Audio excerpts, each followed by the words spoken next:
I just wanted to take a small look at the Xperia X performance, give some of my thoughts about it. So along with this, we see released the Xperia X and also the Xperia XA. The Xperia X is lower spec than this. And then you have the XA, which is even lower spec with only a 720p display.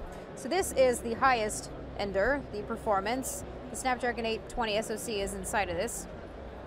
The first thing that I wanted to point out right here is that this is a press unit, so the firmware on here is not final.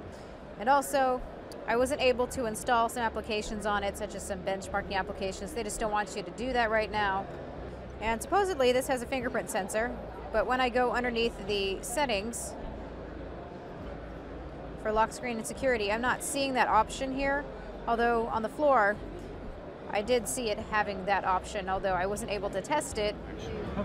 Aha!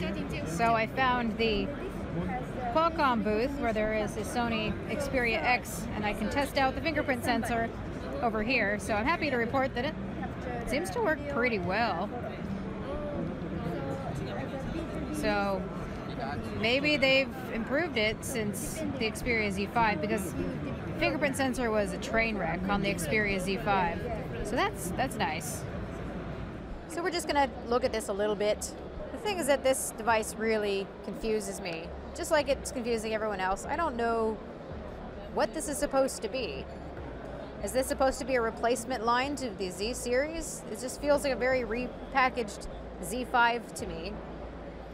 The Z5 had the Snapdragon 810 inside of this. This has the 820. So arguably we might have better performance with this, but because I can't really test benchmarks due to not being able to install anything, I can't really say much.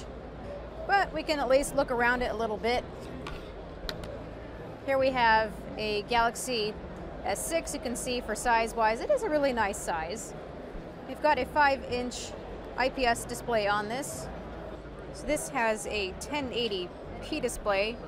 I really wish that they would have bumped the specs up to Quad HD, but at 5 inches, Quad HD really isn't needed anyway. This already has a PPI of 441 pixels per inch, so it looks really nice and sharp as it is. And one thing I was specifically asking for from Sony was to get rid of the glass back, and they finally did. The rest of the design of the phone looks fairly similar to me. We got this nice aluminum backing here. It's got that nice matte finish, although this color is quite confusing. They call this lime gold. It almost looks like a pea green, although in this lighting I can't really tell. But there are some more nice colors. There's kind of a salmon pinkish. There's a black one and a white one. This does feel really nice in the hand. Those edges are very nice and rounded. You have a micro USB charging port here and a microphone on the bottom. Then on the left-hand side, you have your SD card slot, and you also have your SIM card slot.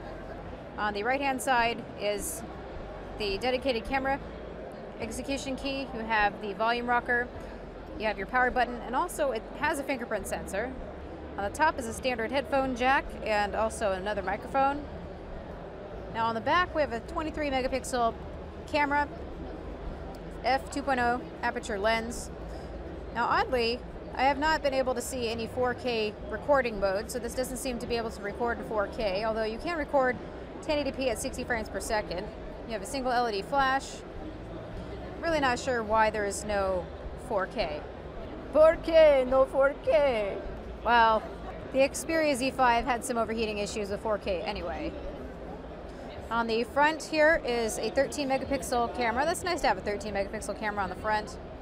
You have our receiver and proximity sensor, ambient light sensor, and here is another speaker here at the bottom, so it is stereo speakered. Also true to the Xperia line, this is water resistant, IP68 certified, so you've got dust proof and also can go down to 1.5 meters for a half hour. So we have 32 gigabytes of internal storage, 3 gigabytes of RAM. Now turning this on, we've got Android Marshmallow on here, so Android 6.0. Taking a look around the interface, this is standard Sony fare. So, like so. It's a very nice and zippy phone, very quick to respond phone. So the biggest things really to note about this phone is just really the appearance of it. It's nice and thin. And also you've got a cool feature underneath the camera. It's called Predictive Hybrid Autofocus. So you can track moving objects. You can track them in video and also when taking pictures as well. I tried to go over and test this feature out on this unit, but this is not finalized software. So it didn't do so well, but the units they had over there were doing just fine with it. They have little balls that are moving very, very quickly. And indeed, it does its very best to track them. Another thing that Sony says is that this is a very, very fast to execute camera and to take a picture. So 0.6 seconds, they say. So Sony says that with quick startup, lightning speed, hybrid autofocus, and faster image processing, you can capture the most spontaneous moments. So let's do that. On and snap.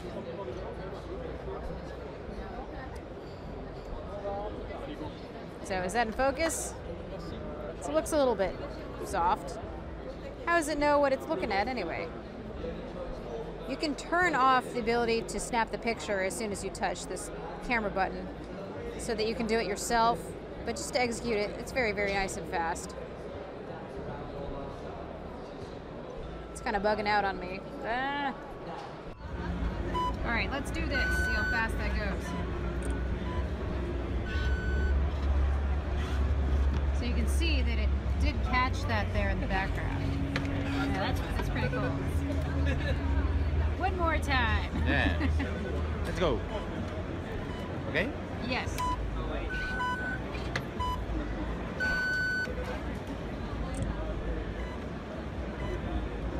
So is it trying to capture a couple of frames beforehand? Yeah, that's pretty cool. Yeah, thank you. You're welcome. So another cool thing that Sony talks about with this phone is they've got the 13 megapixel camera on the front. This is what they call one of their low light sensors. So you've got a really high resolution camera on the front. They can take pretty decent pictures in low lighting. Of course, I can't tell. This is probably one of the brightest environments possible. But hey, so really, you've just got better cameras on this thing. Now looking at the camera settings, just to prove to you that there is no 4K, you can see that you don't see the 4K setting underneath here. If you go underneath video, you have options for video resolution, including Full HD at 60 and 30 frames per second. Now you have that object tracking, but you see that there is no 4K, though you do have their steady shot, their intelligent active image stabilization, which works incredibly well. I really have to give Sony props for that. Otherwise, this really looks like an Xperia Z5. Same standard fare, very similar interface.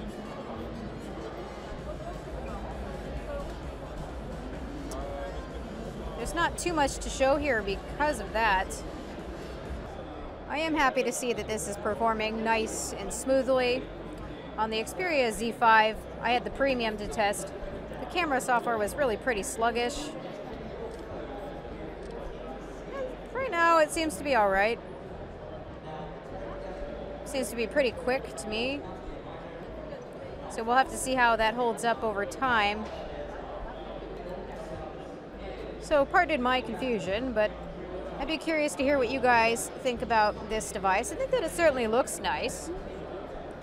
Not this color anyway, but I think that the look of the device certainly looks nice. I wish that I had more to test out for you guys. You can go underneath CPU X, take a look at some things, because we couldn't get CPU Z on here. That's one of the blocked applications. So indeed running Marshmallow, 3 gigabytes of RAM. You've got 20.21 gigabytes of internal storage that seem to be available to the user. You've got a 2,700 milliamp hour battery inside of this. And Sony says that this is supposed to get really good battery life. So my thought is that it's cute. I would like to see a more non-prototyped version of this, though. So let me know what you guys think. Tell me what you think about this guy. And, well, that's it.